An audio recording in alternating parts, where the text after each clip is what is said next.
Siang, Assalamualaikum warahmatullahi wabarakatuh. Salam sejahtera untuk kita semua. Apa kabar? Para pendengar radio yang mungkin sekarang sedang mendengarkan melalui radio atau lewat berlian TV. Wow, pada siang menjelang sore hari ini saya ingin ajak Anda, saya Nessa Gozal, ingin mengajak Anda untuk duduk santai mendengarkan obrolan dari bapak-bapak kita yang saya yakin seru tapi daging gitu ya. Mudah-mudahan gitu. Nggak banyak puisinya gitu. Baik, tapi yang pasti bersama dengan Parlemen di Radio ya. Kali ini kita akan bahas mengenai kesehatan dan juga olahraga. Bagaimana sih menjaga kesehatan? Di luar sana tuh banyak sekali ya isu-isu. Terus habis itu forwardan grup WhatsApp, minum ini, minum itu, olahraganya begini, hirup ini, hirup itu. Waduh segala macam dah. Itu tuh kayaknya kita hampir setiap hari ya rasanya kita mendengar ataupun membaca artikel-artikel seperti itu. Nah kali ini kita akan meluruskan ya mengenai menjaga kesehatan dan juga olahraga yang aman pada saat pandemi. Tetap semangat manakala masyarakat juga ikut bersama-sama. Peran andil apa yang bisa mereka lakukan? Contohnya adalah menjaga prokes itu sendiri, mengikuti acara prokes itu sendiri, itu menjadikan satu semangat kami untuk terus kita berperang melawan di masa pandemi ini. Jadi, tuh, 1,5 tahun loh ya ngurusin, ibaratnya ngurusin kita. Ini juga yang selalu mengurusi kita, anggota Komisi DPRD Provinsi Jawa Tengah Bapak Yudi. Apa kabar Pak Yudi? Baik. Nanti kita ngobrol ya Pak Yudi. Di ujung sana ada pujangga cinta. Wow. Wow. Ada Kepala Disporapel Provinsi Jawa Tengah Pak Sinung. Apa kabar Pak? Alhamdulillah kabar baik. Gimana Nesa, sehat? Alhamdulillah. Alhamdulillah. Salam olahraga. Salam olahraga. Itu dia. Nah Pak Yudi, ini kan melihat berapa hari ini terus terang. Isi sosial media, isi status WhatsApp, isi broadcastan itu kalau nggak nyari darah, donor darah plasma, nyari tabung oksigen, maksudnya kayak ngeri banget gitu sekarang keadaannya. Ini kalau dari DPRD sendiri melihat ini bagaimana sih Pak Yudi? Kalau saya sudah nggak cuman diisi WhatsApp group ya. Jadi WhatsApp group jelas semua WhatsApp group saya isinya sebentar-sebentar innalillahi. Iya. Ya kan? Iya. Nah, terus kalau di kehidupan sehari-hari, jadi saya sudah 3 minggu ini Mbak, jadi kalau malam sampai malam, kadang-kadang sampai jam 1, jam 2 masih dimintain tolong untuk gimana Pak Yudi saya bisa masuk rumah sakit mana. Sehingga hari ini Alhamdulillah dukungan dari teman-teman kepala rumah sakit provinsi maupun rumah sakit swasta di Semarang cukup bagus sehingga kalau kita koordinasi masih bisa. Okay. Sampai tadi malam pun karena sudah rata-rata sudah menyadari bahwa tempat-tempat isolasi yang bersama-sama itu sudah semuanya penuh. Mulai pertanyaannya beda, Pak Dewan, hotel mana ya yang bisa dipakai isolasi? Iya. Dan ini harus bisa dijawab kan itu loh. Alhamdulillah sebelumnya memang sempat ada diskusi-diskusi dengan teman-teman. Ternyata kan ada Hotel Pandanaran, terus ada Star Hotel, terus ada beberapa hotel yang hari ini memang menyiapkan tempat itu. Dan memang tadi benar disampaikan Pak Sinung, Dr. Elang. Jadi hari ini tuh kalau pagi itu kita seringkali ya entah webinar lah, entah kita bikin Zoom terbatas, entah kita di WA grup kita sama teman-teman kita yang ini, kita saling kasih support, kita kasih saling ada. Alhamdulillah ada satu grup itu yang memang tingkat kesadarannya tinggi. Jadi banyak teman-teman itu yang ya karena mereka punya kesempatan dan Allah memberikan mereka kesempatan sehingga kemarin jauh hari mereka sempat ada yang nyimpen obat-obat susah dok. Ya, jadi nyimpan obat-obat susah yang hari ini harus dipakaikan, harus diberikan kepada teman-teman yang hari ini kondisinya enggak segera membaik kan gitu loh. Nah, tadi pagi gitu. Jadi dari semalam ada beberapa teman yang 2-3 teman yang dokternya memang sampaikan kalau kamu keluargamu ini pengen segera baik, butuh obat namanya ini. Nah, padahal obat itu susahnya hari ini minta ampun, bahkan beberapa rumah sakit itu agar imun booster dok yang depannya G ya dok ya. Itu jadi itu susahnya minta ampun lah. Karena seperti itu akhirnya ya untungnya beberapa teman itu punya care ya. Terus akhirnya kita telepon beberapa teman. Lu nyimpen nggak? Lu nyimpen nggak? Lu nyimpen nggak? Terus akhirnya karena seperti itu, jadi meskipun sebenarnya itu rata-rata disimpan untuk cadangan pribadi. Jadi Itu akhirnya disebarkan ke akhirnya yang mau nggak mau itu membutuhkan. kita patungan, ada yang butuh 6, ada yang butuh 7, ada yang butuh 8, tuh akhirnya kita patungan lu satu ya. Tapi ya kita masih aman ini kan gitu kan. Jadi sampai ada paranoid memang beberapa teman, tetapi itu akhirnya bisa dipakai, toh akhirnya itu dirilis ke masyarakat dan itu akhirnya bisa dipakai. Dan sampai hari ini ya isinya saling menguatkan, dan kalau saya sih gini, ayo kita, ya kalau kemarin-kemarin kita sosialisasinya masih ayo tetap protokol kesehatan, ayo begini. Tetapi kan kita sadar tuh sampai sebelum lebaran itu kan bahkan banyak masyarakat yang gak percaya COVID ya. Saya ngalamin sendiri, kita sempat ada acara di sini, kita kumpulin ada 50 orang, biar aman itu kita rapid, kita kerja sama-sama dinas kesehatan, kita rapid. Itu tadinya pada teriak-teriak, gak mau. Tapi akhirnya begitu ada rapid, akhirnya rapid semua gitu.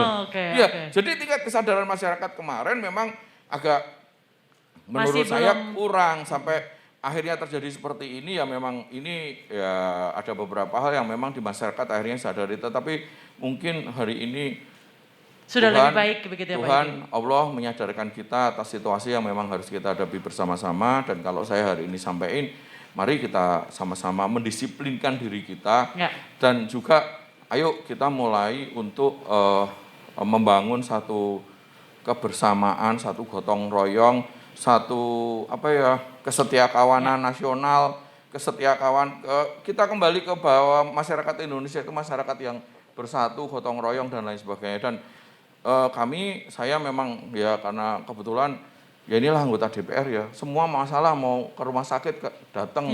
Ini wayai masuk sekolah Pak, waduh COVID masukin sekolah itu jadi masa geger terus sekolah juga. Terus nggak punya beras, tadi pagi bilang Pak ini saya udah nggak punya beras, oh ya saya kirim beras gitu. Jadi ya, tapi ayo kita, kalau karena situasi akhirnya sudah seperti ini, kalau saya sih bilang sama kayak Pak Sinung, Pak Dr. Elang tadi. Ya kita harus tetap serius, kita harus tetap protokol, tetapi jangan terlalu dibawa, gitu. Ya jangan menuju ke arah kepanikan. Jadi santai, serius tapi santai, serius tapi benar-benar harus santai dan diisi dengan gimmick-gimmicknya Pak Sinung, gombal-gombalan. Ya mungkin hari ini habis ini kita ada bertiga lomba stand up komedi untuk menghibur ya kan itu loh. Gitu. Kira-kira gitu aja ya. Ini yang menarik adalah sekarang kita tidak hanya lagi berpikir tentang positif, terus gimana, dapat dari mana? Aduh kayaknya pertanyaan itu udah gak relevan sekarang, begitu ya. Yang ada adalah kita saling support. Nah ini untuk Anda yang ingin menanyakan sesuatu kepada ketiga narasumber kita bisa ya di 0811 806543, 0811 806543. Dr. Elang, sebenarnya gini, menjaga kesehatan kan kita sering sekali ya mendengar itu ya tadi saya bilang, hirup, ada yang bilang minum minyak kayu putih dalam air hangat, ya, terus habis ada tuh Pak, terus habis itu pokoknya macam-macam. Itu kemarin di WA Group masih ada kayak gitu. Ya, saya udah berusaha untuk minum minyak minum. Jadi basically apa sih yang harusnya kita konsumsi atau apa gitu Pak? Jadi biar nggak kemakan hoax Pak. Ya, jadi begini, mulai dari sikap hati sebenarnya. Kita ini harus berdamai dengan pandemi ini. Pandemi ini tidak hanya di Indonesia, seluruh dunia merasakan ini. Artinya ada perubahan perilaku, ada perubahan sikap kita yang harus kita tata sekarang. Cara hidup kita juga sudah berubah. Ini sebenarnya hal-hal untuk berdamai ini kadang-kadang banyak orang yang belum bisa mau berdamai dengan ini semuanya. Kalau kita bisa berdamai, tentunya ada sikap yang tadi dikatakan tenang, kita menggunakan masker, seperti apa. Ini memang tata cara pandemi seperti ini. Kita mau bilang, saya kebal kok nggak pakai itu. Ya, nggak ada. Itu begitu kena nanti nggak bisa bicara apa-apa. Ya, artinya dari sikap yang benar kita berdamai dengan ini, tentunya kita akan menjalaninya dengan ikhlas. Dengan menjalaninya dengan ikhlas, ini akan membuat kita menjadi lebih nyaman lagi. Artinya apa? Pola makan kita, pola istirahat kita, ya kita jaga. Pola kerja kita sekarang kan diatur ini, banyak peraturan-peraturan tadi. pekerjaan tadi nanti dari mungkin Pak Sinung juga katakan ada beberapa staf mungkin pekerjaannya tidak langsung di kantor, WFH seperti apa? Lalu bagaimana kita nyaman pekerjaan di rumah seperti apa? Ini kan salah satu kita berkompromi dengan ini semuanya. Kita tetap produktif, tetapi bagaimana di masa pandemi ini kita saling melindungi satu dengan yang lainnya seperti apa? Oke, nah bagaimana menjaga kesehatan yang basic Pak? Artinya begini, karena ini kan banyak sekali tuh kan beredar-beredar kabar lah ya di sosial media begitu. Harus ini. Bahkan pada saat kita kena pun itu, minum ini gitu. Itu basicnya bisa nggak kalau kita nggak? Yang basic adalah ini, yang lainnya harus konsul dokter atau bagaimana gitu? Ya, itu untuk orang sehat dan yang kena. Sebenarnya kita sudah dari kecil kita sudah diajarkan. Ada namanya 4 sehat 5 sempurna. Persis. Makanan itu sudah cukup untuk kita. Oke. Kita dengan berlebihan tadi ada orang yang bilang capek ini, ya kalau cocok. Kalau nggak cocok dipaksakan, jadi alergi kita. Malah kita yang harusnya kita kebal, kita malah jadi alergi karena tidak cocok pada kita. Belum tentu cocok buat Pak Sinung, cocok juga buat saya, belum tentu juga. Tetapi kalau kita bicara 4 sehat 5 sempurna, itu sudah sesuatu yang selama ini yang sudah terganggu-gangguan, kita lupa dengan itu semua. Bukan sesuatu yang mewah, tetapi asupan, gizinya, proteinnya, lemaknya, itu cukup. Mineralnya cukup di situ. Ya, jadi hal-hal semacam inilah yang mestinya harus disadari untuk kita semuanya melakukan seperti itu. Mungkin susahnya Pak Elang. Jadi ya kita ini kalau di Indonesia kita campaign 4 sehat 5 sempurna itu kayaknya mungkin saya masih SMP ya Pak SD. Setelah itu tuh nggak ada gitu loh. Dan akhirnya hari ini bahkan anak-anak saya mungkin putra-putranya Pak Elang dan Pak Sinung itu taunya makanan-makanan siap saji. Kita hari ini kita diskusi dengan apa? Setuju, saya sangat setuju bahwa sebenarnya kalau saya justru gini. Gimana sih kita terhindar dari penyakit? Kan prinsipnya itu ya, bahwa penyakit itu hari ini ada namanya COVID ya kan, virus ya Pak. Tetapi gimana kita terhindar penyakit? Sebenarnya menurut saya kalau basically semua kitab suci itu mengajarkan seluruh penganutnya itu untuk menjaga diri, cara makan, gimana menjaga kesehatannya dan lain sebagainya. Ilmu kedokteran kan ya turunan-turunannya ujung-ujungnya kitab suci juga kan itu kan. Nah, sekarang kalau kita bicara pola hidup manusia Indonesia terutama. Ayo kita tanya sekarang. Rata-rata orang Indonesia sarapannya apa? Ada yang nggak sarapan. Kalau di polling banyak yang nggak sarapan pagi. Kalau sarapan pagi pun makanya apa? Soto Pak. Soto itu cuman nasi sedikit kasih air, ya kan? Vitaminnya nggak ada, tapi itu seger enak kan itu lah. Terus makan siangnya apa? Kan gitu loh. Makan siangnya jangan-jangan juga enggak yang seadanya aja. Seadanya, ya apalagi yang sibuk terus. Juga anak-anak kita nih. Karena memang hari ini hidup kita ini dibombardir dengan pola-pola yang kelihatannya memudahkan hidup kita. Tetapi ukuran-ukuran terhadap apa yang tadi disampaikan Pak Dokter, Pak Elang, itu hari ini kelewati semua. Makanya kenapa hari ini kita orang Indonesia itu mulai didorong untuk asupan vitamin, untuk kita berusaha untuk memberi pemahaman tentang kebutuhan vitamin dan lain sebagainya. Karena memang sekian puluh tahun terakhir udah tergerus. Ya saya nanya aja, campaign 4 sehat 5 sempurna, Mbak seperti tahu nggak? SD. Nah kan gitu. Setelah itu nggak ada dong, gitu loh. Betul ya? Betul. Jadi memang betul yang disampaikan itu tadi ada kebiasaan pola yang tadi yang makanan yang siap saji seperti apa. Saya katakan bukan semuanya jelek juga. Tapi juga bukan semua juga baik. Tapi artinya kadang-kadang orang makan menurut selera lidah. Bukan kebutuhan tubuh. Begitu. Itu. Nah, selain asupan kan pasti butuh olahraga juga, begitu ya, butuh olahraga. Nah, Pak Sinung ini kan pemuda dan olahraga itu kan memang di bawah Bapak, begitu. Campaign apa yang dilakukan oleh Disporapar untuk itu? Tentu ada olahraga yang kita kategorisasi olahraga rekreatif. Ada olahraga yang prestatif gitu ya. Yang dalam hal ini memang semuanya memerlukan concern dan penyikapan terhadap kondisi pandemi hari ini. Saya ingin mengambil yang prestatif. Sebentar lagi akan ada PON. Beberapa cabang olahraga sudah melakukan pemusatan latihan.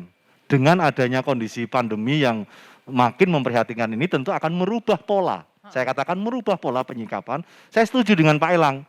ada upaya kita untuk berdamai. Apakah peladanya dihentikan? Oh tidak. Penyikapan berdamai itu artinya peladanya masih bisa dilakukan, tetapi dengan pembatasan. Pembatasan itu ada dua, pembatasan dalam jumlah orang dan pembatasan dalam durasi latihan. Ini penting, supaya apa? Menjaga perform itu nggak mudah, supaya nanti pada saat kita tampil bisa pada peak yang diharapkan. Nah, sekarang yang rekreatif, nah ini yang agak complicated, karena ini faktor sosiologis dan antropologis ini. Perilaku masyarakat hari ini saya setuju, 4 sehat 5 sempurna ini mestinya sudah menjadi sesuatu hal perilaku. Kalau saya boleh menyampaikan kategorisasi yang disampaikan Pak Elang dan Mas Yudi tadi, ada 3 nih. Kalau kita mau berdamai, aman, imun, iman. Kalau kita mau aman, kita pakai masker dong. New normal adalah new lifestyle. Gimana pun, apapun, apakah ini kondisinya sudah melandai atau tidak, masker adalah sebagai sebuah new lifestyle. Mencuci tangan, menjaga jarak, menghindari kerumunan yang tidak proper begitu. Lalu kemudian menjaga imun, berolahraga yang teratur. Anda berolahraga itu bisa berkebun. Mbak, saya dulu nggak suka berkebun. Hari ini saya setiap hari Sabtu, saya berkebun saya sekarang. Berjemur. Dulu di awal pandemi, berkebun jadi bisa olahraga, Pak. Nah, hubungannya berkebun dengan olahraga apa? Kemeringat. Kalau Pak Yudi kemeringatnya mangan soto. Lah kalau saya kemeringatnya saya olah-olah saya.